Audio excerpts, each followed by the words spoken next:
필요해 완전한 주 사랑 자비 베푸소서 모든 이들 필요해 구세주의 오류가 열방의 소원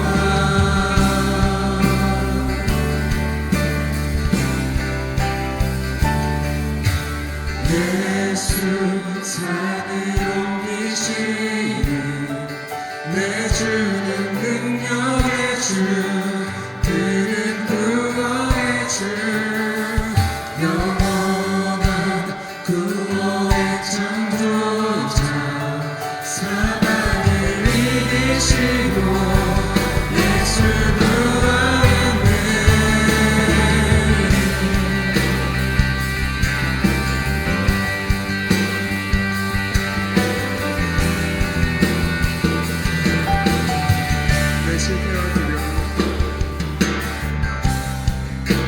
실패와 두려움 주가 봐주소서 날 채우소서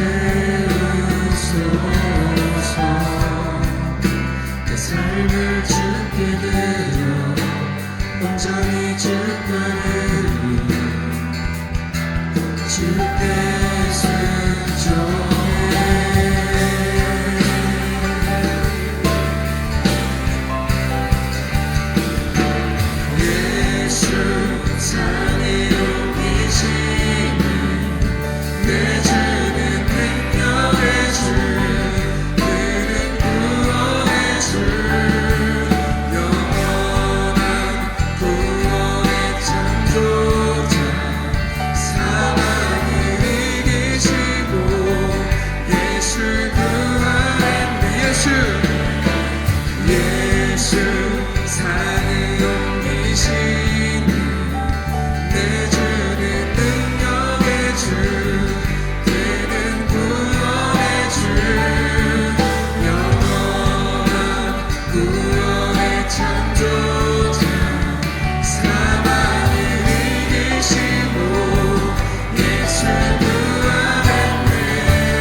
비추소서 주님의 빛을 찬양해 다시 사신 왕의 영광을 예수 비추소서 주님의 빛을 찬양해 다시 사신 왕의 영광을 비추소서 비추소서 주님의 찬양해 다시 사신 왕의 영광을 예수 비추소서 주님의 빛을 찬양해 다시 사신 왕의 영광을 예수 산을 옮기시는 내 주는 능력의 주 그는 구원의 주 영원한 구원의 창조자 사랑을 이기시고 예수 부활했네 예수 산을 옮기시는 내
주시소서. 주님의 이름 찬양해 다시 사신 왕의 영광을. 우리 같이 기도합니다. 사랑하는 은혜가 많으신 하나님 아버지, 우리 젊은 예배 가운데 우리를 불러주시니 너무나 감사합니다. 주님 이 시간 가운데 주님의 나라가 선포되게 하여 주시옵시고 우리 성령 충만함을 위해 기도합니다. 주여.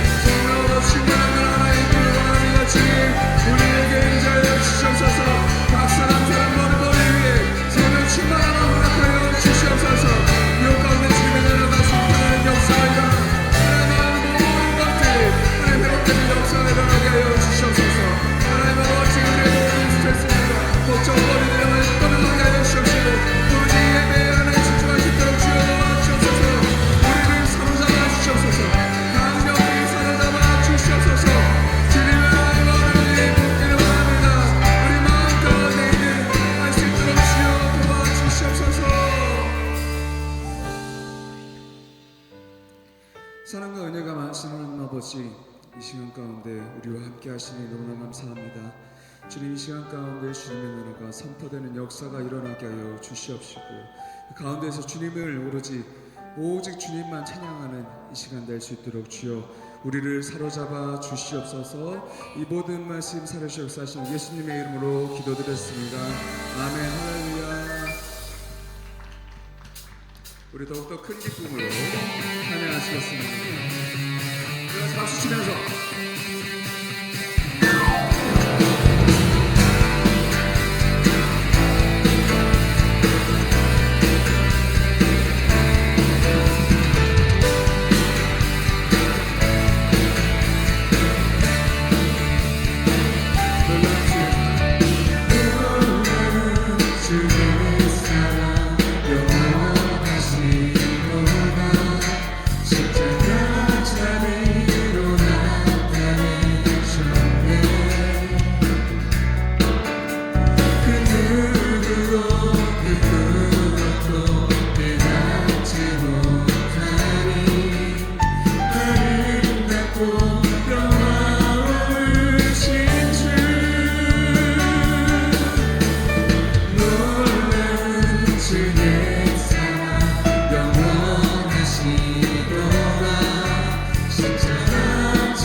주시는 그 사랑 그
은혜가 많으신 하나님, 우리의 구원자 되시고 자녀 삼아주심에 감사합니다. 거룩한 주일을 허락하셔서 예배드릴 수 있게 하심에 감사합니다.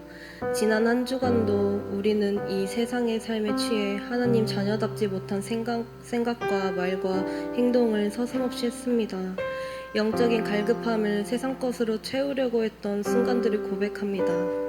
몰랐던 죄들도 고백하게 하시고 연약한 우리를 용서하여 주옵소서. 주님의 말씀 안에서 깊게 교제하는 자녀가 되길 원합니다.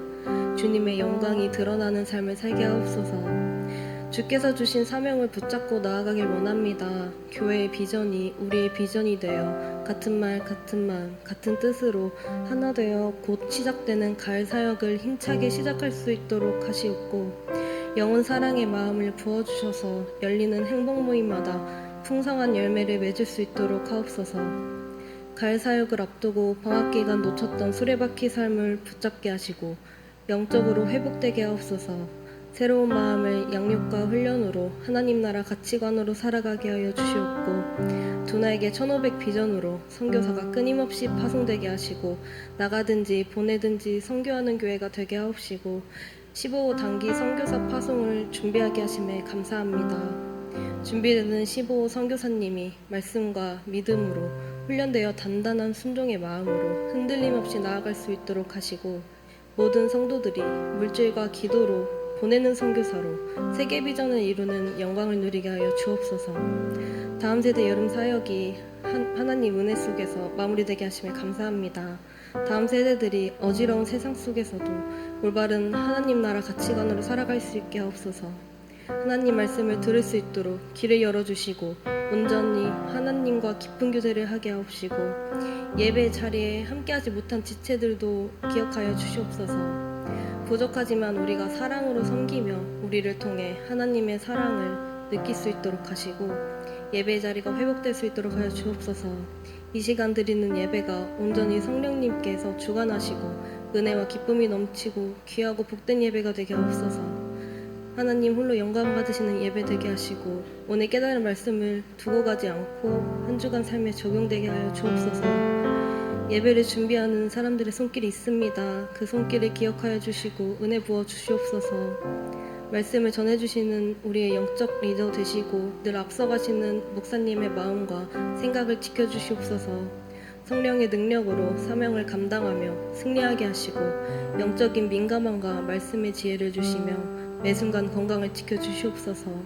함께 동역하는 사모님의 건강을 지켜주시고 그 가정 안에 평안함이 넘치게 하여 주옵소서. 하나님이 주시는 말씀을 붙잡고 한 주간 살아가게 하시고 주님의 영광을 드러내는 삶을 살게 하여 주옵소서. 우리를 사랑하시고 구원해 주신 하나님께 감사드리며 예수님의 이름으로 기도드렸습니다. 아멘. 자, 우리 하나님 말씀 같이 보겠습니다. 마가복음 14장 66절로 72절, 그리고 요한복음 21장 3절로 4절 하고 보겠습니다. 박주환 형제는 2부 예배 마치고 복귀했네요. 그죠? 내일 또 온대요. 지겨워 이제. 내일 또 온대. 내일. 그래서 내일 휴가를 어떻게 이렇게 오냐, 그죠? 내일 또 온대요. 그래서 양육훈련 또 받고 이번에 주한이 제자대학 1, 2학기 한꺼번에 왔는다. 오, 대박이죠. 예, 그래요. 그래서 저한테 아주 물고문을 당할 것 같아요. 앞으로 제가 아주 우리 주한이 잘 훈련시켜야 되니까. 자, 우리 한 절씩 교도합시다. 베드로는 아랫뜰에 있더니 대제사장의 여종 하나가 와서 나세례 베드로가 부인하여 이르되 나는 내가 말하는 것이 무엇인지 알지도 못하고 깨닫지도 못하겠노라 하며 앞들로 나갈세.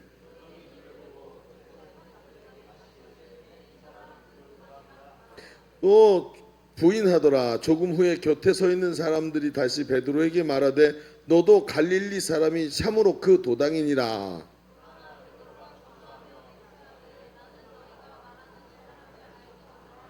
같이 봅니다. 닭이 곧 두 번째 울더라. 이에 베드로가 예수께서 자기에게 하신 말씀 곧 닭이 두 번 울기 전에 내가 세 번 나를 부인하리라 하심이 기억되어 그 일을 생각하고 울었더라. 아멘.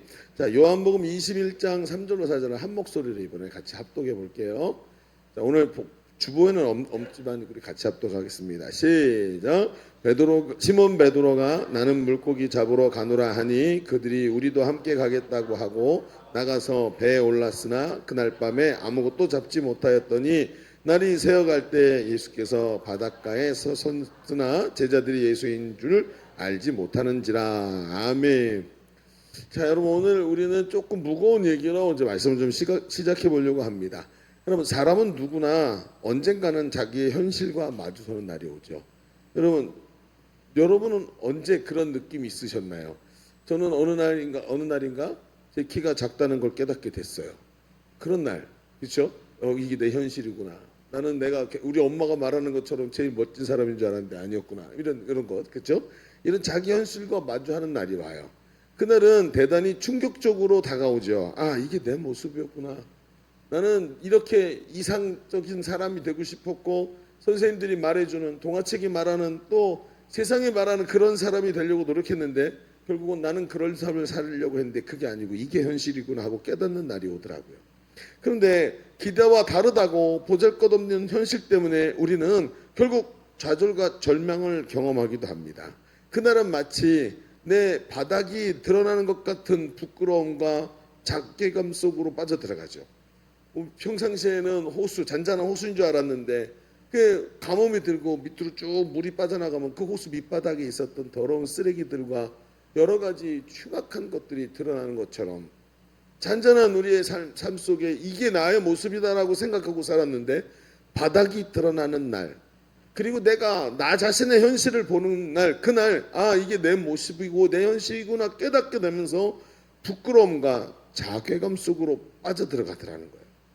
이게 내 진짜 모습이구나. 나는 여태 현실을 모르고 자기 만족에 빠져 살았구나. 그렇죠? 우리 예전에 요즘도 그런 말 쓰나요? 자뻑이라는 말. 자기 스스로에게 뻑가서 살아가는 자뻑이라고 그러죠.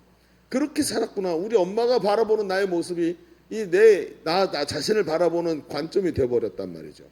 그러면서 자신에게 자괴감에 빠지게 돼요. 그런데 여러분 이럴 때 어떻게 여러분 하시나요? 가만히 그런데 우리가 생각해 보면 드러난 현실이 우리의 삶을 내가 바라보는 내 삶이 내 모습이 너무나 부족하고 연약하지만 현실은 뭐예요? 내가 생각했던 이상을 향해 가고 있다고 생각했지만 내 삶을 지금까지 인도해 오고 끌고 온 거는 그 부족해 보이는 나 자신이었거든요. 앞으로도 이 부족해 보이고 남들에게 보여주기 부끄러운 내 모습이 내 인생 전체를 끌고 갈 내 인생의 본질이란 말이에요. 그러니까 우리는 항상 내 본질을 바라보는 것에 대해서 굉장히 취약한 가치관을 가지고 있고 매일같이 이상에만 쩔어서 살고 있는 거예요. 그러니까 현실을 보기가 어려운 거예요. 여러분 오히려 그 연약하고 부족하고 한계가 많은 내 삶이 어떻게 다시 오늘 내가 내 삶을 살아내느냐 하는 부분에서 해답이 될 수밖에 없는 거예요. 그래서 결국 중요한 것은 내 모습, 내가 바라보고 있는 이 미래에 대한 어떤 이상적인 모습이 아니라 오늘을 살아내고 있는 나 자신이 제일 중요한 거거든요. 근데 우리는 항상 마주칠 때 나를 보면 이게 내 현실이구나 하고 좌절한단 말이에요. 오늘 이 말씀을 좀 보면 오늘 우리가 읽었던 말씀 중에 이런 자신의 현실과 마주하게 된 한 사람의 이야기를 오늘 우리 읽었죠. 그 사람은 시몬 베드로예요. 이름은 시몬인데 베드로라는 우리가 알고 있는 이 베드로라는 이름을 예수님께서 별명으로 지어주셨죠. 자, 이 시몬 베드로는 예수님께서 앞으로 있을 십자가 사건을 말씀하실 때 예수님 절대 그런 일이 일어나지 않도록 자기들이 막아내겠다고 장담하던 사람입니다.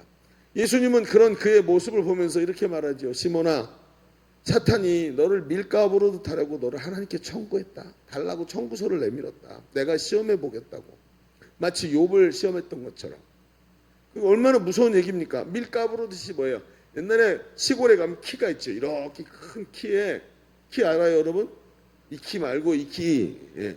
그 키에 여기다가 곡식을 집어넣으면요. 이 곡식이 껍데기도 있고 알맹이도 있는 이런 곡식을 집어넣고 키질을 하죠. 하늘로 던져. 그러면 올라갔던 게 밑으로 다시 키로 떨어지고 던지면 올라갔던 게 밑으로 떨어지고 하면서 껍데기는 가벼우니까 옆으로 바람에 날려서 이쪽에 쌓이고 자연스럽게 무거운 알곡만 딱 여기 키 안에 다시 들어오는 거예요. 자꾸 던지니까. 프라이팬에 있는 이런 그 계란 후라이 뒤집듯이 이렇게 던지니까. 그러니까 그렇게 되면 어떻게 되죠? 처음에는 이 키 위에 올릴 때 이만큼 올렸는데 다 껍데기를 빼놓고 보니까 한 줌 나오는 거예요. 이게 키질이고 이게 뭐냐면 밀가부른다고 얘기를 하는 거예요. 이 밀가부르듯해서 너의 진짜 모습, 너의 호수 밑바닥에 들어있는 모습을 드러내려고 마귀가 너를 하나님께 청구했다고. 지금 무서운 말이죠. 그러나 네가 넘어지지 않도록 너를 위해 기도하고 있다는 거예요. 예수님은 이런 경고를 지금 이런 장담하고 있는 베드로에게 하고 있죠. 그러면서 오늘 우리가 잘 아는 네가 오늘 다구기 전에 나를 3번 부인하리라 하시는 말씀이 같이 나오는 거예요. 그는 이 충격적인 말을 들었지만 베드로는 그 말을 듣고도 무언가에 사로잡혀 있어서 그의 결정과 행동이 바뀌지를 않죠. 자기에게 그런 말씀으로 받아들이지 못해요. 그리고 얼마 지나지 않아서 그런 예수님의 예언과 같이 예수님을 부인하고 그리고 배신하고 있는 자신의 모습을 발견하게 되고 오늘 말씀에 나온 것처럼 펑펑 울기 시작합니다. 자, 이 울고 있는 예수님을 3번 부인하고 나서 다구는 소리를 듣고 울고 있는 이 베드로 지금 어떤 상태입니까? 여러분, 나의 바닥이 드러난 상태 아니에요. 바닥이 드러나서 그런 자신의 모습을 보면서 현실에 부딪혀서 울고 있는 거예요. 이 성경을 읽다 보면 베드로의 마음이 잘 표현이 되는 데가 별로 없어요. 그런데 행간을 좀 읽어보면 제가 읽어낸 베드로의 마음은 아마 이러지 않았을까 싶어요. 나는 나 살자고 예수님을 부인하고 예수님을 저주했구나.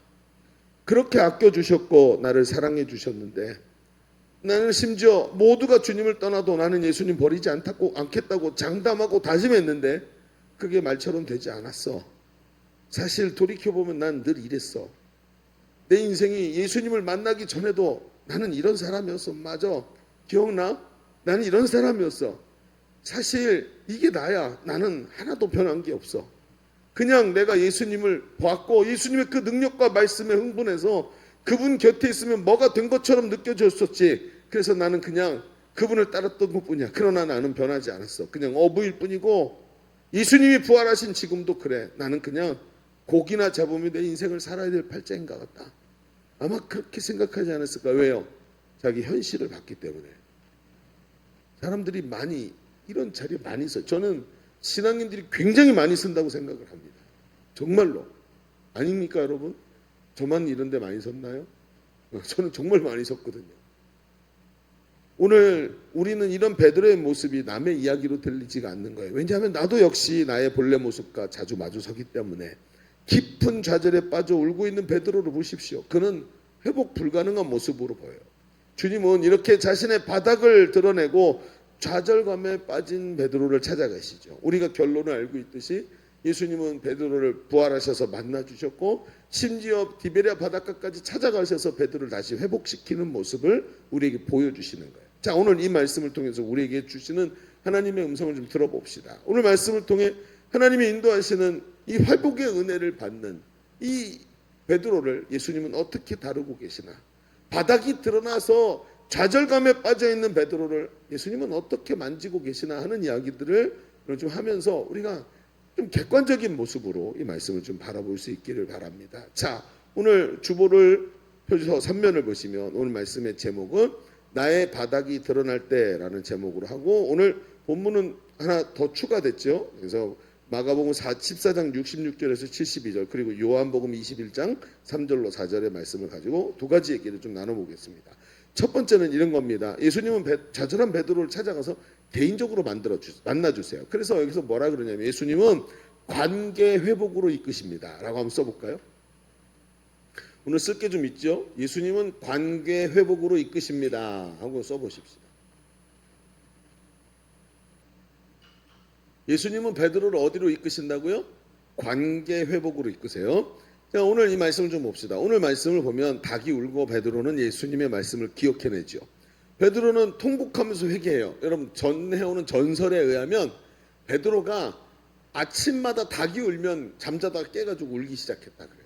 평생을 그렇게 울었대요. 전설이에요. 성경이 아니고. 그래서 이런 얘기를 하시는 분도 있어요. 한국교회에 있는 이 새벽 기도회를 베드로가 만들었다고. 베드로가 새벽마다 깨서 막 울면서 기도해가지고 이렇게 이런 유머 같은 얘기를 하시는 분도 있을 정도로 이 베드로 얘기는 우리에게 유명하지요. 베드로가 그러면서 그 다구는 소리를 듣고 갑자기 정신이 번쩍 들면서 자신이 하고 있는 행위를 본 거죠. 아, 이게 내 현실이구나. 바닥이 드러난 모습을 보고 울면서 울기 시작합니다. 72절에 나오죠. 닭이 곧 두 번째 울더라. 이에 베드로가 예수께서 자기에게 하신 말씀 곧 닭이 두 번 울기 전에 네가 세 번 나를 부인하리라 하심이 기억나서 그 일을 생각하고 울어요. 자, 그런데 성경을 읽어보면 그 이후에 베드로의 모습이 나타나지 않는 것 같아요. 근데 성경을 자세히 여기저기 훑어보면 베드로가 어떤 모습으로 그 뒤에 나오는지가 보여요. 예수님이 십자가를 지시고 고난당하는 현장이 그 다음에 나오죠. 예수님은 저 가야바의 법정에도 가시고 가서 다 신문을 받으시는데 베드로는 거기서 뻥 하고 나가 떨어진 거예요. 자, 그런데 그 이후에 어떤 일이 벌어졌죠? 예수님께서 십자가를 지고 골고다로 올라가시는데 베드로는 없었어요. 만약에 정말 평상시에 베드로가 그런 모습으로 거기 서 있었다면 아마 예수님의 십자가를 자기가 대신 지려고 했을 거예요. 그러나 베드로는 심각한 타격을 입은 게 분명합니다. 그가 십자가를 대신 지는 영광은 구레네 사람 시몬에게 돌아갔고 베드로는 부끄러움과 두려움 속에 분명히 숨어 있을 것이었습니다. 그리고 나서 시간이 지나가죠. 만 이틀 넘은 시간, 즉 3일 후에 막달라 마리아가 무덤이 비어 있었다는 소식을 전하자 제자들이 무덤으로 뛰어갑니다. 그런데 뛰어간 사람 두 사람 나오죠. 요한과 베드로가 둘이 가요. 아마 요한이 굉장히 빨리 뛰었던 것 같아요. 요한이 먼저 도착해요. 요한이 먼저 도착하고 베드로는 아마도 이게 베들레헴도 있었고 그래서 좀 늦게 도착했나 봐요. 근데 요한은 들어가지 못하고 밖에 서서 어정어정 거리는데 베드로가 늦게 도착해갖고 자기가 먼저 무덤에 들어가요. 가만히 보니까 그는 분명히 시리에 빠졌지만 그 열정이 아직도 살아있는 모습을 보여주고 있어요. 그리고 그 뒤에 나타나는 건 그가 조금씩 회복이 되고 있는 모습이 나와요. 그리고 성경은 얼마 지나지 않아서 부활하신 예수님이 베드로에게 나타나셨다고 얘기를 해요. 분명히 아니 성경을 아무리 읽어도 부활하신 예수님이 베드로와 만난 사건은 디베레 바닷가예요. 근데 그 전에 만났다고 말하고 있나요? 예, 맞아요. 어떻게 말하는지 아세요? 엠마오로 가던 두 제자가 거기 길을 가다가 예수님을 만나죠. 근데 예수님인지 못 알아보죠. 눈이 가려져서 못 알아보다가 예수님이 전해주시는 복음을 듣고는 깜짝 놀라서 눈이 떠지고 이건 어디서 듣던 얘기인데 우리 예수님이 하시던 얘기인데 하고 눈 떠보니까 그분이 부활하신 예수님이라는 걸 깨닫죠. 그리고 엠마오로 가던 길을 돌이켜갖고 다시 예루살렘의 제자들에게 쫓아가요. 근데 가서 봤더니 이런 말을 해요. 누가복음 24장 34절에 야 우리가 엠마오로 가다가 예수님을 만났어 라고 얘기했더니 그들이 말하기를 주께서 과연 살아나셨고 시몬에게 보이셨다 하는지라. 이 시몬이 누구예요? 베드로 말하는 거예요. 그러니까 실제적으로 부활하신 예수님은 베드로를 만나셨다고 기록을 하고 있는 거예요. 베드로는 이미 부활하신 예수님을 개인적으로 만났고 심지어 제자들에게 부활을 증언하고 있죠. 시몬이 나의 부활하신 예수님 만났어. 예수님 진짜 부활하셨단 말이야. 이렇게 얘기를 하고 있다는 거죠. 그러면 보세요. 지금 예수님은 부활하시고 어떻게 해요? 베드로에게 찾아가셔서 그의 망가진 심령을 회복시켜 주시기 위해서 찾아가시는 거예요. 마치 울고 있던 아이를 달래듯이 예수님이 다가가신 겁니다. 그는 자신의 충격적인 현실을 보고 통곡하고 있었습니다. 그리고 예수님의 말씀처럼 빈 무덤을 체험하고 부활하신 예수님과 개인적인 만남을 통해 다시 회복이 되었던 거예요. 여러분 생각해 보십시오. 그는 부활을 증언하는 자가 되었고 다시 제자들 앞에서 여전히 제자 공동체를 이끌고 있는 리더십을 보여주고 있어요. 여러분 부활하신 예수님을 만나면 사람은 회복됩니다. 아멘이십니까? 진짜 예수님을 만나는 게 중요한 거예요. 여러분 예배가 왜 저기 합니까? 제가 오늘도 찬양을 하는 시간에 들어왔어요. 들어와서 같이 찬양을 하는데 찬양을 할 때 참 제가 아쉬운 모습이 이런 거예요. 찬양을 할 때 있잖아요. 어떤 자세를 취하느냐가 굉장히 중요해요. 제가 초등학교 때 운동을 정말 못했었어요. 그리고 초등학교 때 운동회를 하면 달리기를 하잖아요.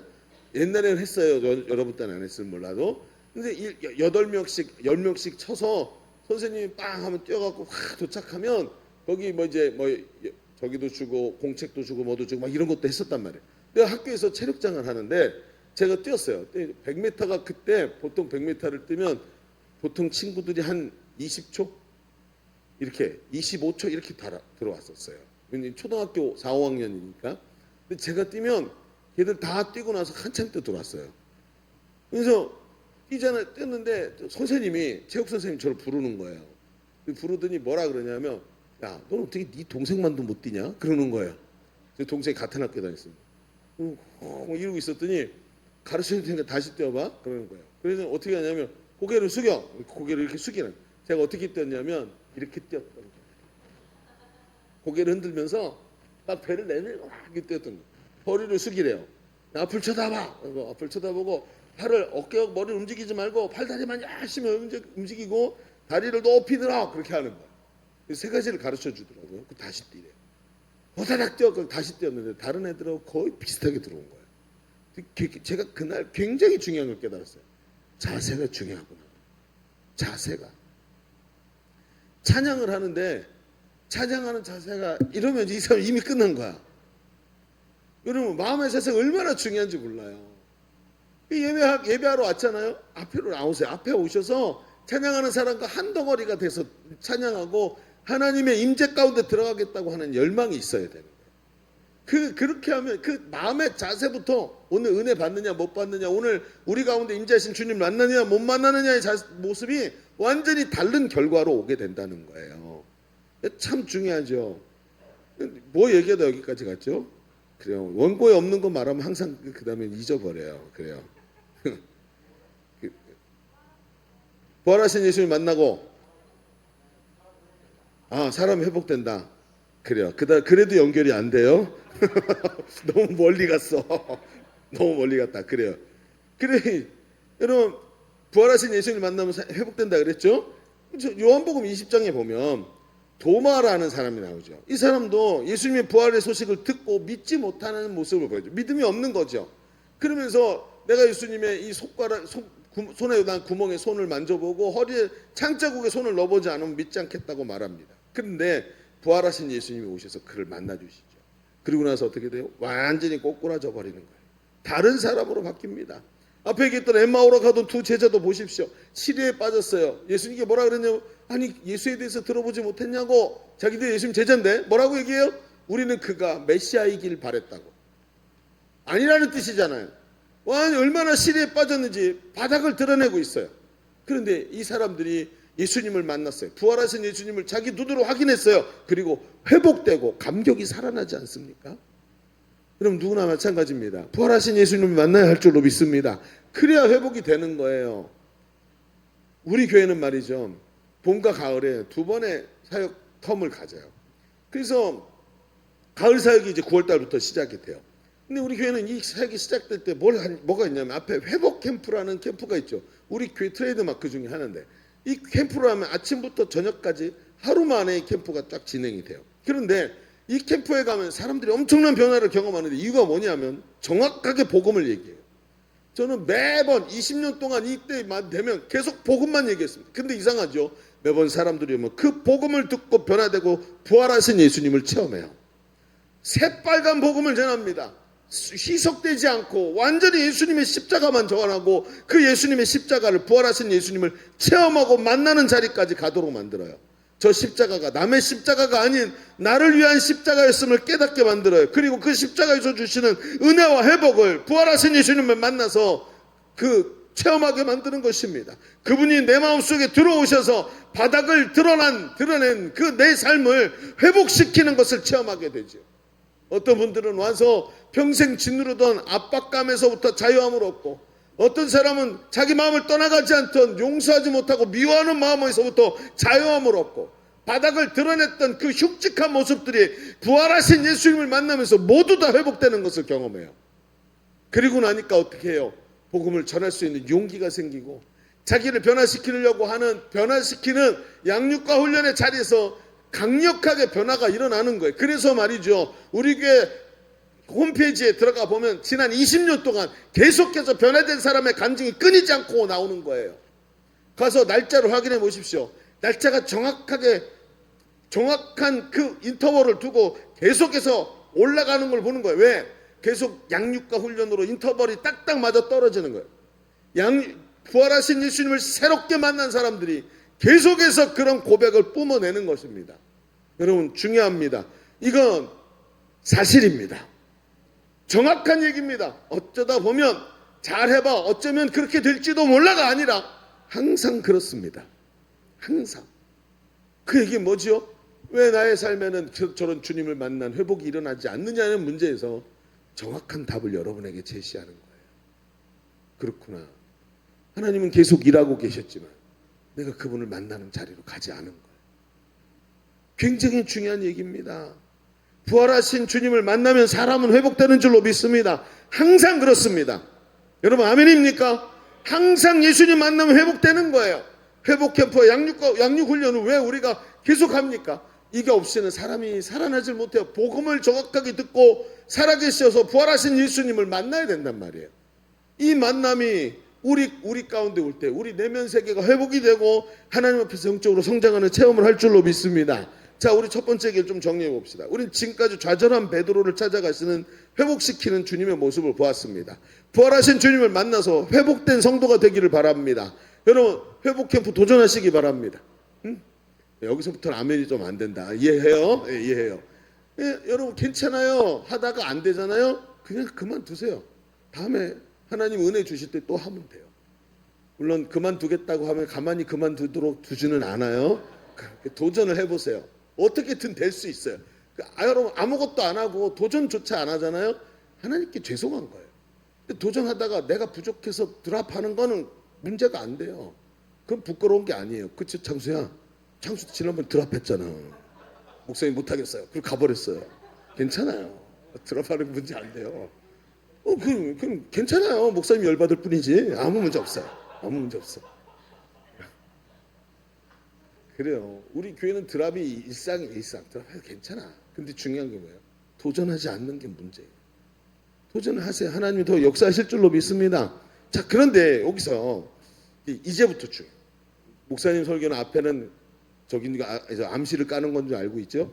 이제부터가 중요해요. 아주 짧은 시간이지만 중요한 얘기를 좀 같이 나눠요. 여러분 복음서 중에 부활하신 이후의 사건을 소상히 기록한 부분이 있는 데가 요한복음이라고 할 수 있어요. 그런데 오늘 우리가 두 번째 읽은 이야기, 성경 본문이 요한복음 21장에 나타난 베드로를 포함한 6명의 제자가 분명히 예수님의 부활을 이렇게 목격했어요. 바울이 분명히 여러분 아까 얘기한 게 뭐죠? 베드로가 부활하신 예수님 만났다 못 만났다? 만났다는 거예요. 그런데 이 6명의 베드로를 포함한 6명이 부활을 목격하고도 나는 고기 잡으러 가노라 하고 시류에 빠져서 가버렸어. 이 장면은 이제부터 아주 중요한 얘기가 돼요. 이게 뭐야? 목사님 여태껏 한 말하고 좀 얘기가 다른 것 같은데요? 성경은 부활을 목격한 그들의 모습을 긍정적으로 그리고 있질 않아요. 요한복음 21장 3절을 보세요. 시몬 베드로가 나는 물고기 잡으러 가노라 하니 그들이 야 그러면 되냐? 좀 기다려봐. 이렇게 말하는 게 아니라 우리도 함께 가자. 그리고 가서 배에 올라서 그날 밤 아무것도 못 잡았대. 도대체 무슨 일이 일어나고 있는 걸까요? 부활하신 예수님을 만나면 다 해결되는 거 아닙니까? 그분 만나면 된다면서요. 여러분 그렇죠. 좀 전에 제가 그렇게 말했으니까. 근데 우리가 여기서 잊어버려서는 안 되는 게 있어요. 여러분 사람이 개인적 회복, 감정의 회복, 마음의 회복 이걸 가지고 회복되는 게 아니더라고요. 좌절이라는 것이 아주 사람에게 교묘하게 들어오는 부분이 있기 때문에 그래요. 사람은 말이죠. 보통 나는 좌절하지 않았어. 난 지금도 잘 열심히 살고 있잖아. 그런데 이미 그 순간 이미 오래된 좌절이 마음속에 뱀처럼 또아리를 들고 있을 때가 많다는 거예요. 그게 뭐냐면 이거예요. 마귀는요. 좌절 아닌 좌절을 사람에게 줘요. 뭘 준다고요? 좌절 아닌 좌절. 좌절인 듯 좌절 아닌 듯한 좌절을 준다는 거예요. 무슨 얘기냐? 좌절이라는 것은 마음이 무겁고 시리에 빠져서 고민하고 번민하는 것이 아니에요. 그럼 좌절이 뭔데요? 마음이 무겁고 시리에 빠져서 고민하고 번민하는 건 내가 이걸 해야 되는데 못하겠어 라는 개념이지만 좌절은 그게 아니고 나는 이 일에 대해서 더 이상 그것에 속해진 사람이라고 느끼지 못하고 소망을 느끼지 못하는 상태예요. 이건 굉장히 달라요. 예를 들어서 이런 거죠. 제가 목회자예요. 그렇죠? 근데 목사가 제가 사는데 제가 지금 이제 나이가 50이 넘어서 60을 향해서 가고 있어요. 그렇게 안 보이죠? 제가 30이라고 말해 다 믿어요. 근데 그렇게 60을 향해서 간다고 제가 어느 날부터 이런 생각을 내 주변에 있는 목사님들이 벌써 은퇴에 대해서 얘기를 해. 교회가 무슨 은퇴 후에 삶을 책임져 주는 것도 아니고 목사님들이 은퇴하고 나면 삶이 굉장히 비참하대. 여러분 요 유명한 목사님 중에 그 일이 생각이 안 나게 은혜예요. 이름이 생각이 안 나는 게 그래서 그 유명한 목사님 있어요. 인터넷에 자주 나오고 아주 서글서글 하면서 조용하시고 유명하신 목사님 한 분 계세요. 근데 이분이 현직일 때 교회 성도들이 말했대요. 뭐라 그랬냐면 목사님은 항상 청렴하고 결박하고 가난해야 사역이 잘 된다고. 근데 은퇴를 하니까 뭐라 그러냐면 그동안 돈도 안 모아놓고 뭐 하셨어요? 그러더래요. 그럼 자기 입으로 한 말. 그러니까 제가 그 얘기를 들은 거예요. 그 얘기를. 그래서 여러분을 이상하게 보고 있어요. 지금 이 자식들 은퇴하면 다 아는 척도 안 할 놈들이 이놈들이 이러면서 보는 거죠. 근데 만약에 제가 그렇게 생각을 한다고 생각해 봅시다. 그리고 나서 제 온 생각이 어디에 투자하면 될까? 태연아 어디에 투자하지? 태연이 조는 거 보니까 어젯밤에 힘들었구나. 그래요. 신혼 때는 졸면 안 돼. 자꾸 졸면 안 돼요. 그래요. 참 어제 너 참 결혼식 참 행복하더라. 나는 담임 목사라서 그런지 어제 결혼식이 정말 행복한 결혼식이었어. 내 결혼도 아닌데 내가 왜 행복한지 모르겠어. 근데 참 귀한 시간이었어. 자, 근데 얘기를 계속 해봅시다. 근데 제가 그때부터 투자할 때를 찾는 거예요. 요즘에 스마트팜이 유행이라는데 스마트팜에다 투자하면 노후에 계속 수입이 나온다는데 이루고 있잖아요. 그러면 제가 뭐 하냐면 좌절해서 영적 리더의 길을 포기했지만 자신이 좌절한지 모르고 그 자리에 거기 서 있는 사람이 돼요. 더 이상 한 영혼도 세울 생각이 없고 더 이상 교회가 교회다움을 상실하게 되고 더 이상 영혼 구원하고 선교사를 보내고 사명을 감당하게 이게 여기다 목숨 거는 사람이 아니라 어떻게 하면 노후에 편안하게 살까에 관심을 가진 목사. 그래도 저는 앞에서 설교를 할 겁니다. 그래도 저는 여러분 앞에서 마치 사명이 있다고 말을 할 겁니다. 제 머릿속에는 온통 그거밖에 없지만. 그럼 이게 뭔지 아세요? 좌절이에요. 이게 좌절인 거예요. 저는 오늘도 그런 생각을 갖고도 여러분 앞에 서서 얼마든지 열정적으로 설교할 수 있어요. 근데 그게 좌절이에요, 여러분.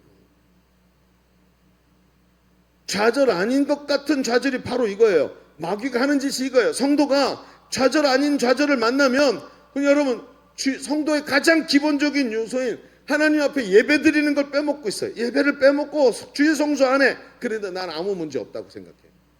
난 신앙생활 잘하고 있대. 목사님 일주일에 52번 주일날마다 늘 이제 교회 가는데 한 번쯤 뺀다고 하나님 무슨 내 신앙이 무너지는 것도 아니고. 여러분 그렇지 않아요. 굉장히 중요한 거예요. 여러분 부부가 둘이 결혼했어요. 매일 같이 자요. 그러니까 360일 같이 자니까 그중에 하루쯤 다른 사람하고 자도 되나요? 말도 안 되는 거예요. 이건 거기에 비교해야 되는 거예요. 왜 그러냐 하면 1년 내내 여러분은 세상에서 세상의 권세가 말하는 대로 옆에서 살지만 주일날만 하루만큼은 7일 중에 딱 하루 하나님께 나와서 하나님이 내 주인입니다 라고 말하는 루틴을 갖고 있는 거예요. 이 루틴이 뭐예요? 하나님과 나와의 관계를 설명하는 거예요. 근데 이 루틴을 빼먹잖아요? 그럼 가장 좋아하는 자가 누구예요? 마귀입니다. 이미 그것을 무너졌는데도 내 삶에 대해서 하나님에 대한 열정이 무너졌는데도 내가 그냥 신앙생활을 하고 있는 걸 뭐라 그러냐면 좌절 아닌 좌절이라고 얘기하는 거예요. 여러분 성경에 보면 내 재물이 있는 곳에 내 마음이 있다고 하셨어요. 하나님 앞에 기쁨으로 하나님께 드리고 하나님께 헌신하는 헌금 생활이 무너지고 11조가 무너졌는데 나와 하나님과 아무 관계가 없다고 말하는 거, 이거 굉장히 문제가 되는 거예요. 내 재물이 있는 곳에 내 마음이 있는 거예요. 그런데 이걸 다 제껴놓고 성도가 좌절 아닌 좌절에 빠져 있으면서도 아무 문제 없다고 생각하는, 하나님과의 관계는 끊어지고 무너져 있는데, 교회가 말입니다, 복음을 전하고 영혼 살리는 일을 위해서 하나님이 교회를 세우셨는데 복음을 전하는 일을 위해 열정을 내지 않고 제자를 재생산하는 일에 열정을 내지 않는데 아무 문제 없다고 생각한다, 우리 교회 잘 되고 있다고 생각한다면 이 교회는 이미 좌절 아닌 좌절에 빠져 있는 교회가 되는 거예요. 사탄은 말입니다, 이렇게 좌절을 겪고 있다는 것을 속이고, 그리고는 우리가 좌절에 주저앉아 있으면서도 주저앉아 있는 줄 모르게 만드는 거예요. 그래서 좌절한 사람은 자신이 좌절한지를 모르는 거예요. 이렇게 좌절 아닌 좌절을 집어넣어야 눈치를 못 채고 그 좌절 속에 넘어져서 일어나지 못하고 거기 마치 있잖아요, 거대한 돌멩이처럼 구멍을 꽉 막고 남도 못 나가게 막고 있도록 만드는 마귀의 고단수의 전략이라는 거예요. 이게 바로 뭐죠? 지금 베드로가 빠져있는 좌절 아닌 좌절인 거예요. 그럼 예수님 어떻게 하셨을까요? 예수님은 사랑하는 제자 베드로라는 개인을 회복시키는 일을 하셨지만 이제는 한 걸음 더 나아가서 사랑하는 제자 시몬이 아니라 위대한 사도 베드로를 회복시키기 위해서 주님이 일하세요. 자, 두 번째에다가 잠깐만 얘기를 펼쳐가 봅시다. 그럼 예수님 어떻게 하고 계시냐? 예수님은 베드로와의 관계 회복을 넘어서 이번에는 가치 회복으로 넘어가셨어요. 자, 요 내용을 얘기하고 마칩시다. 무슨 회복이요? 관계 회복이 아니라 가치 회복으로 넘어가셨어요.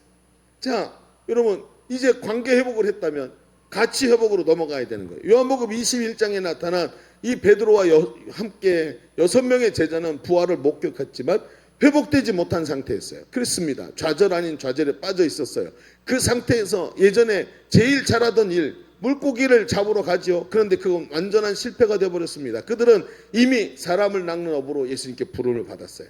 그들은 물고기를 낚는 어부가 아니었습니다. 그저 좌절에 빠진 겁니다.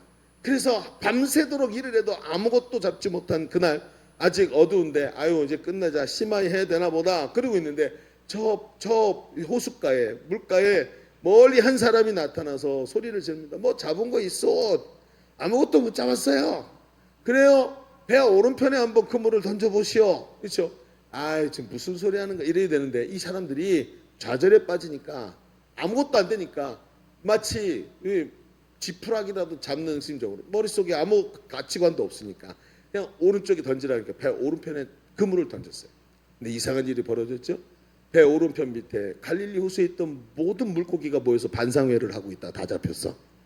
다 잡혔네. 아 그리고 나서 올렸는데 뭐 묵직하게 딱 올라오는 거죠. 우와 밑에 보니까 그 그물 안에 물고기 가득 채워져 있는데 끌어올리질 못하는 거예요.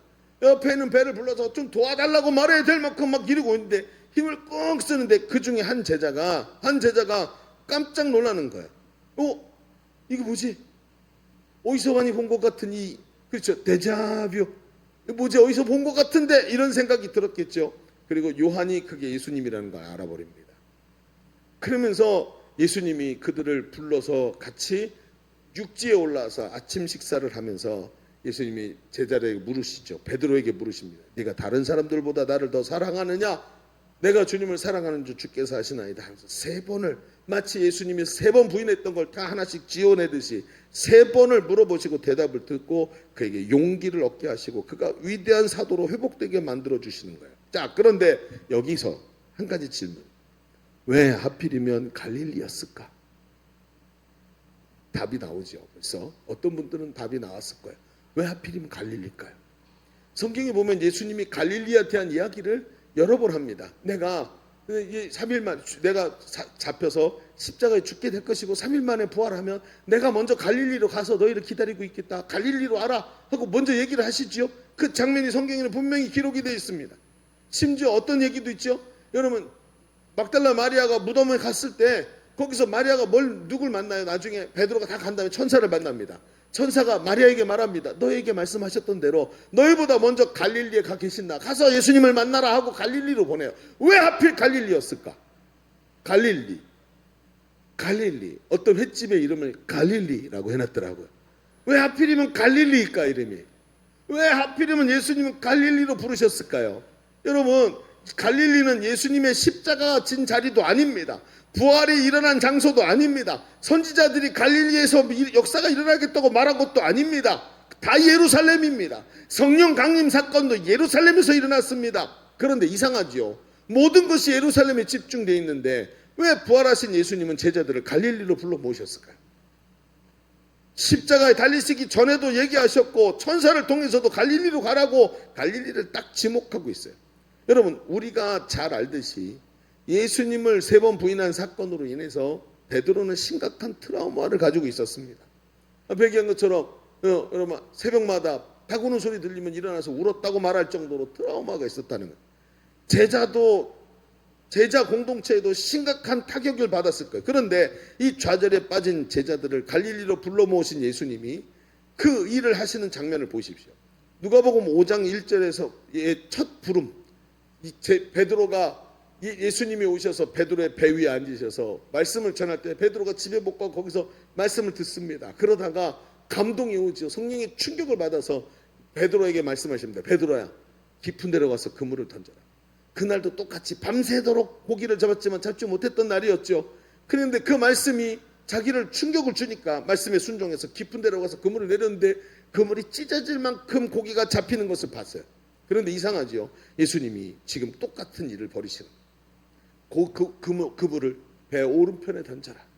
던졌는데 똑같이 꽉 하고 잡히는데 퍼덕퍼덕거리는 물고기를 보는 순간 그 속에서 예수님이 사랑하시던 그 제자 요한이 그 요한복음을 쓰면서 자기 이름을 쓸 때 요한이라고 안 그리고 주께서 사랑하시던 제자 이렇게 써 있어요. 그래서 아주 이상한 사람이에요. 요한은 어떻게 자기를 그렇게 기록해놨을까, 그죠? 그래서 주께서 사랑하시는 제자가 그때 갑자기 이게 저 멀리 어스름푸르하게 얼굴도 안 보이는 저 양반이 예수님이라는 걸 탁 떠올리는 거예요. 아, 이게 그 사건이구나. 지금 어디서 많이 본 것 같은 이 장면이 바로 예수님이 우리를 처음 부르셨을 때 그때랑 지금 똑같네. 뭐가 하나 일어나죠. 예수님이 지금 첫 사랑을, 예수님을 만났던 그 첫 열정을 예수님이 이들에게 다시 체험하게 하시는 거예요. 그때 머리가 좋았던 여러분, 이 요한이 먼저 깨닫고 소리를 지릅니다. 저분 예수님이다. 봐봐 저분 예수님 아니야 라고 소리를 지릅니다. 그랬더니 멍청하고 둔했던 베드로가 그 소리를 딱 듣고 어머 그런가 봐요. 그러면서 갑자기 뭐예요? 그 배에 있던 겉옷을 주워서 입어요.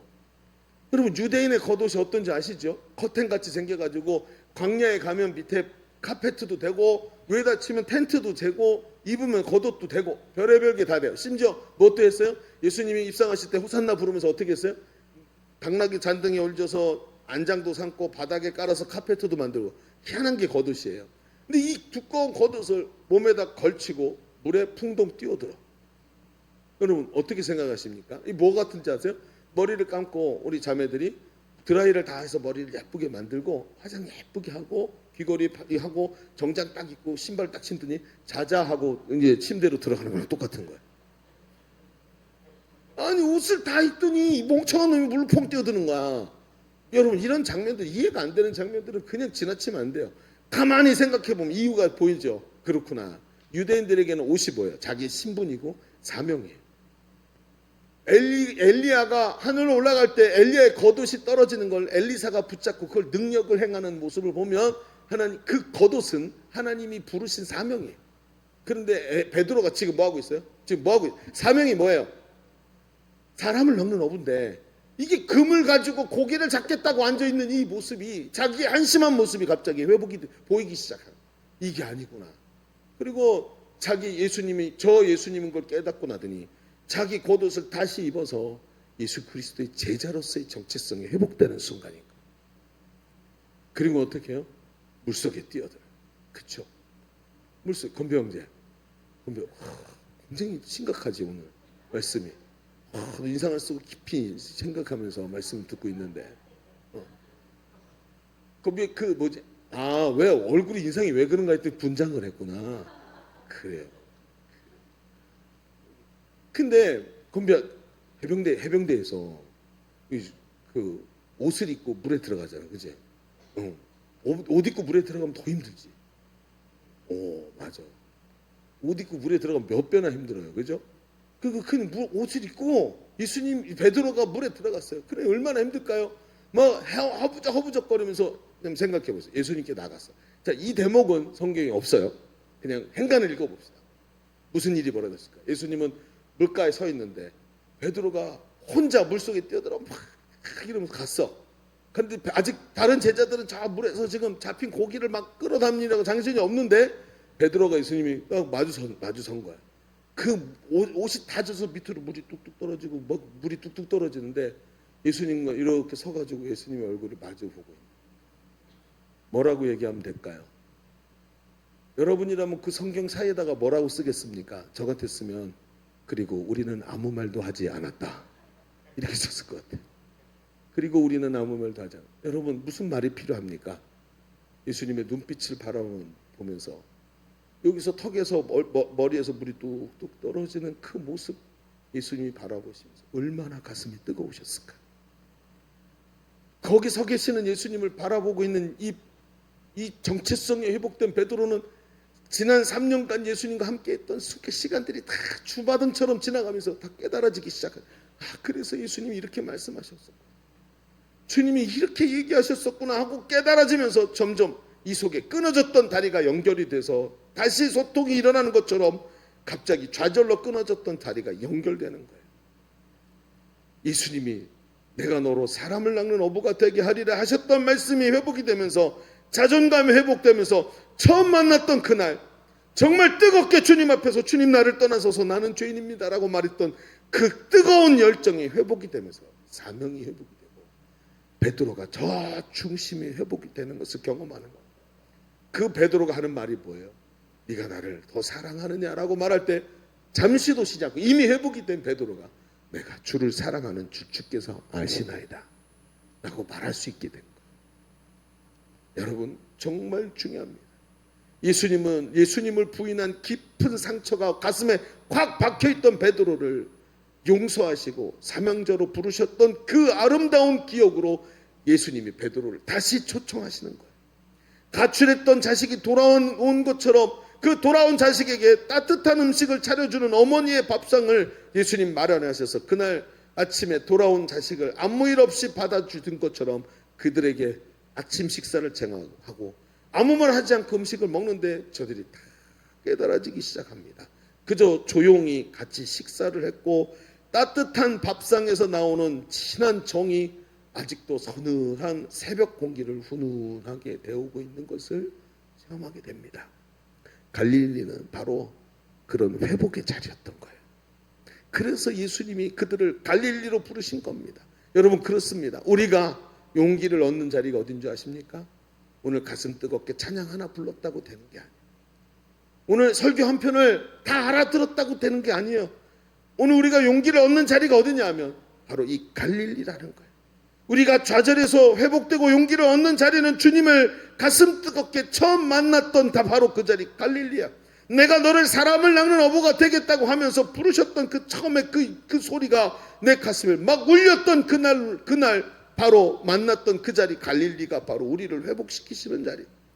사람들의 미움과 비난을 받던 세리였던 사람을 처음 만나주시고 제자 삼아 하나님의 거룩한 자녀로 불러주신 그 감격의 장소 갈릴리를 회복해야 되는 거예요. 가끔 제가 안방에 걸려있는 결혼사진을 유심히 봐요. 제 결혼식 하던 날 웨딩 촬영을 했는데 하기 전에 근데 그 촬영분 중에 2장을 골라가지고 굉장히 큰 액자에 담아서 줬어요. 요즘에 그런 거 안 하죠. 왜냐하면 인테리어를 박살내는 아주 강력한 물건이기 때문에 버릴 수도 없고 그렇죠. 큰 액자를 만들 필요가 없는 거야. 이제 인테리어 다 박살내니까. 근데 그때는 그냥 큰 걸 2개를 만들어서 해줬어요. 그래서 버리지도 못하고 아직도 끌고 다녀. 근데 그 우리 안방에 그게 있어. 이렇게 물론 밑에 이렇게 숨겨져 있어서 문제지. 가끔 얹어놓기도 하고 기분 좋은 날은 얹어져 있고 싸우면 싹 없어지고 막 이래요 그게. 그래서 이렇게. 근데 그 어느 날 딱 올라가 있는데 보는데 참 기가 막히더라고요. 열심히 바라보게 되는 거예요. 야 진짜 젊었다. 어떻게 얼굴이 이렇게 팽팽하고 윤기가 나냐 이런 생각이 드는 거죠. 아마도 제 속에 있는 여성 호르몬의 작용이 강력해지고 있는 것 같아요. 근데 제 이런 생각이 들어요. 제 아내를 보면서 예뻤구나. 진짜 예뻤네. 그러면서 팔뚝이 제 손목보다도 얇아. 팔뚝이 여기가 내 손목보다도 얇았단 말이야. 얼마나 예뻤는지 알아요? 그리고 날씬하고 예뻤단 말이에요. 44 입었어. 44 결혼하기 전에 44 사이즈. 정장을 입을 때 44 사이즈를 입었단 말이에요. 그래도 커가지고 접어 입고 참 그랬죠. 그때가 생각이 나. 정말 사랑했었는데 제가 연애를 길게 했거든요. 제 아내랑 별의별 일이 다 있어서 엄청나게 싸우고 헤어지기도 하고 그치 혜인아. 그치 연애 길게 하면 그렇게 되죠. 그래요. 쟤네도 별거 다 있어. 막 싸우고 뭐 헤어지고 막 붙었다 막 그래 결국이 결혼까지 했어. 그래요. 이젠 그런 거 없겠죠. 그죠? 근데 지금도 이런 생각이 들어요. 그러면서 제 마음속에 드는 생각이 하나님이 왜 우리를 이렇게 길게 연애하게 하셨는지 요즘에 와서 이해가 되는 거예요. 깊게 사랑하게 만들어 주셨는데 그 깊은 사랑이 지금 뭘로 바뀌었냐 하면 깊은 신뢰로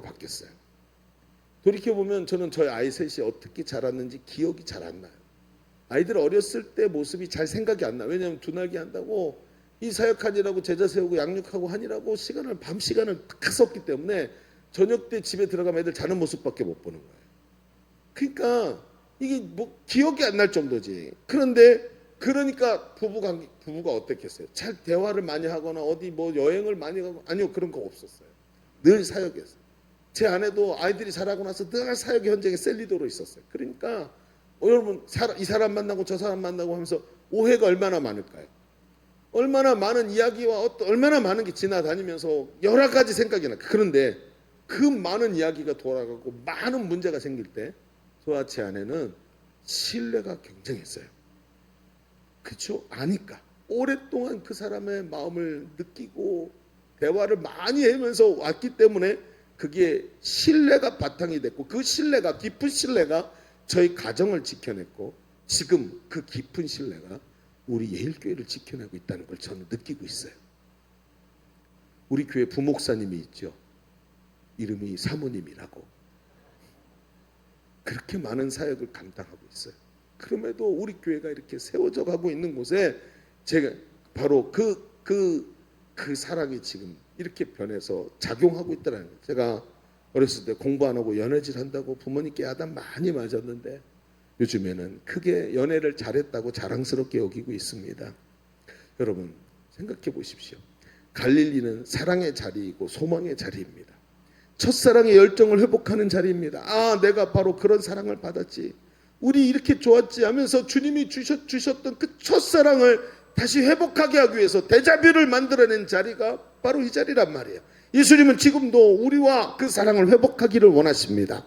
여러분 우리가 바닥이 드러날 만큼 좌절스러운 일 속에서 주님이 정말 하기를 원하시는 게 뭘까요? 그냥 괜찮아 하고 등이나 두들겨주고 얄팍한 힐링 해가지고 주님 저 잘 아시죠? 이런 게 아니란 말이에요.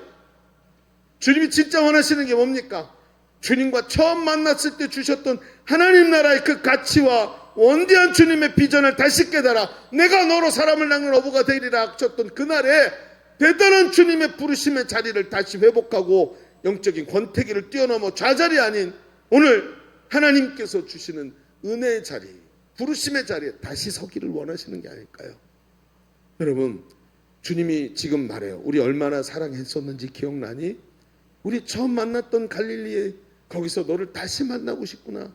지금 네가 연약하고 부족해서 쓰러져 있을지 모르지만 나는 너를 깊이 사랑하고 있단다. 여전히 나는 네가 다시 회복하고 일어날 걸 믿고 있단다 하고 주님이 갈릴리로 당신을 부르고 계세요. 여러분 아멘. 그 자리입니다. 사람은 누구나 자기의 바닥이 드러나는 순간을 맞이해요. 내가 이거밖에 안 되나 라고 하는 순간에도 하나님은 여러분을 다시 그 자리로 초청하고 계세요. 그럼 목사님 어떻게 갈릴리에 가야 됩니까? 성경에 보면 요한계시록 2장 5절에 정확하게 말해요. 어떻게 갈릴리로 가냐고요? 봅시다. 그러므로 어디서 떨어졌는지를 생각하고 회개하여 처음 행위를 뭐 하라고요? 처음 행위를 가지라. 그때 너 나 좋아하면서 기도 많이 했지. 지금 그때처럼 기도하지 못해도 괜찮아. 기도를 시작하려. 너 그때 말씀이 좋아서 하루 종일 성경도 읽고 목사님한테 가서 말씀이 꿀처럼 달아요 라고 말한 적 있었지. 지금 그때 같지 않아도 괜찮아. 말씀을 읽기 시작하려. 처음 행위를 가지라. 그때 양육받으면서 다시 하나님 앞에 서서 너무 감격스러워 했었지. 그때 그 자리로 다시 돌아가려.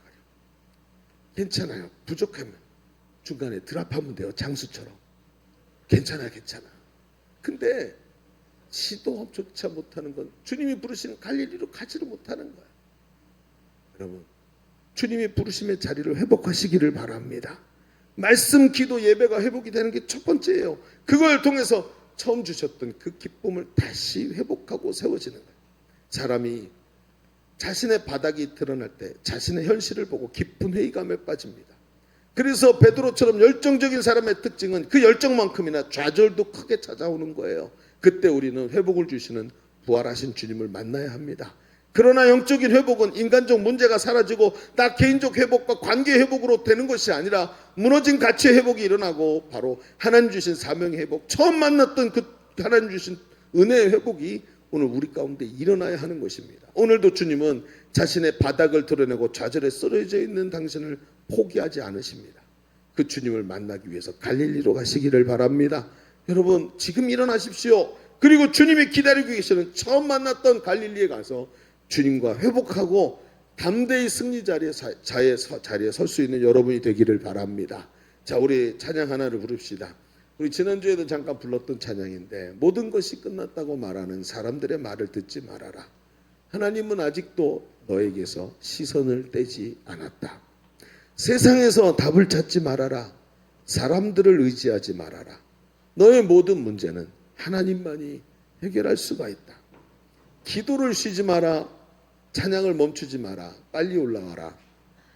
하나님이 너를 주목하고 있다. 하나님이 너를 주목하고 있다. 포기하지 말고 오늘도 도전하기를 바랍니다.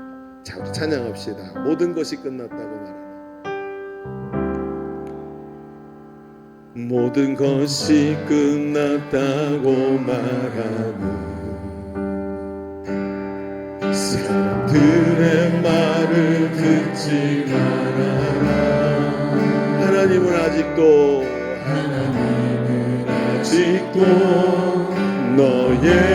너에게서 시선을 떼지 않았다. 세상에서 답을 찾지 말아라. 세상에서 답을 찾지 말아라. 사람들을 의지하지 말아라. 너의 모든 문제는 하나님만이 해결할 수가 있다. 기도를 쉬지 마라. 기도를 쉬지 마라. 찬양을 멈추지 마라. 하나님이 너를 주목하고 있다. 예배에 집중하라. 말씀을 붙잡아라. 하나님을 만나면 끝난다. 자, 우리 목소리 높여서 A키로 모든 것이 끝났다고 말하는 사람들의 말을 듣지 말아라. 하나님은 아직도 너에게서 시선을 떼지 않았다. 세상에서 답을 찾지 마라. 아멘. 사람들을 의지하지 말아라. 너의 모든 문제는 하나님만이 해결할 수가 있다. 가는 길 멈추지 마라. 멈추지 마라. 뒤를 돌아보지 마라. 하나님이 너를 주목하고 있다. 의심을 하지 마라. 절대 포기하지 마라. 하나님을 믿으면 끝나. 기도를 쉬지 마라. 기도를 쉬지 마라. 찬양을 멈추지 마라. 하나님이 너를 주목하고 있다. 예배에 집중하라. 말씀을 붙잡아라. 하나님을 만나면 끝난 것이다. 우리 시작 기도하겠습니다.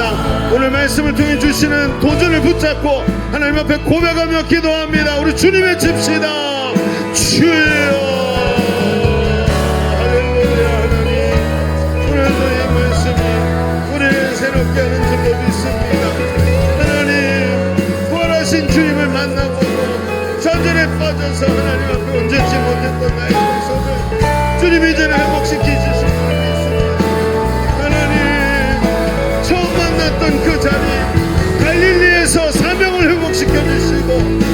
육체를 회복시켜주시는 자리로 하기를 원합니다. 오늘도 아버지 하나님 그 갈릴리를 회복하기를 원합니다. 오늘도 그 갈릴리를 회복하기를 원합니다. 사명을 회복하기를 원합니다. 하나님 역사하소서.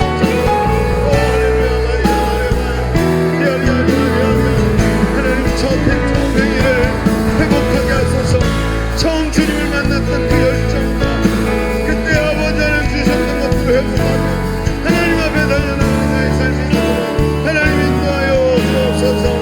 오늘 이 말씀이 우리 가운데 내 삶 가운데 하나님의 역사하시고 드러나게 하시고 말씀대로 순종하는 내게 주신 은혜를 누리게 하여 주옵소서. 하나님 함께 하시옵소서.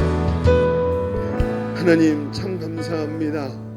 오늘도 우리를 회복시키기 위해서 찾아오시고 그 아버지 디베랴 바닷가에서 그 갈릴리에서 오늘도 처음 만난 때 주셨던 사명과 비전을 깨닫게 하시면서 처음 사랑으로 부르시는 주님을 오늘 만나기를 간절히 원합니다.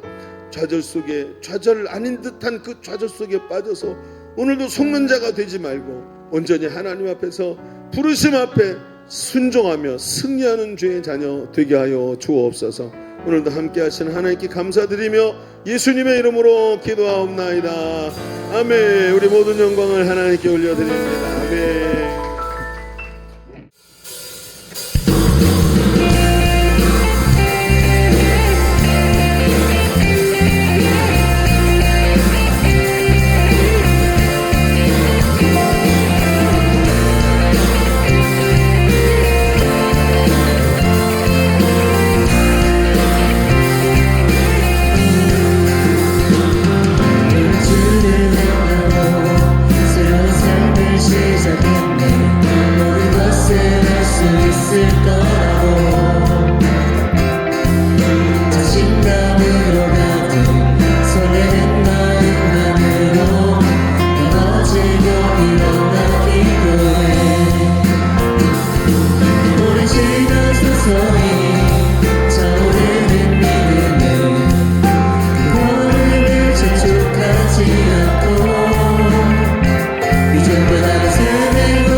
사라질 때면 우리의 모든 시간이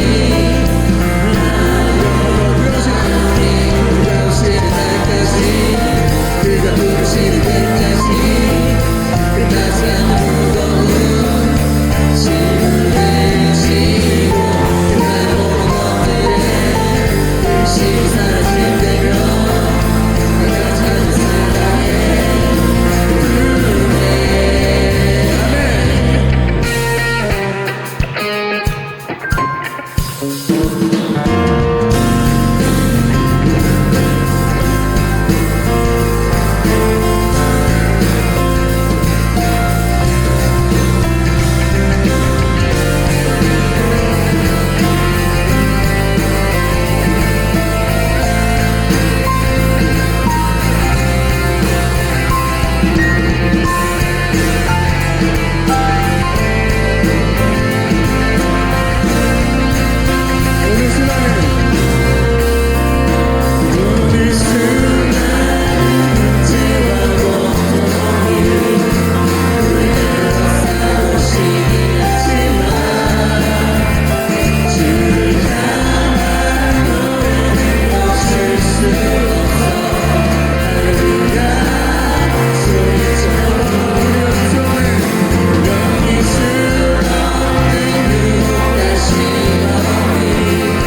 자, 드린 예물을 위해서 기도하겠습니다. 하나님 감사합니다. 이렇게 우리 젊은이들 함께 모여서 예배하면서 주의 말씀 앞에 무릎 꿇고 순종하게 하시니 감사합니다. 하나님께서 우리를 갈릴리로 부르신다면 가겠습니다. 가서 거기서 회복하고 하나님 앞에 온전한 자로, 주님을 사랑하는 자로 서기를 원합니다.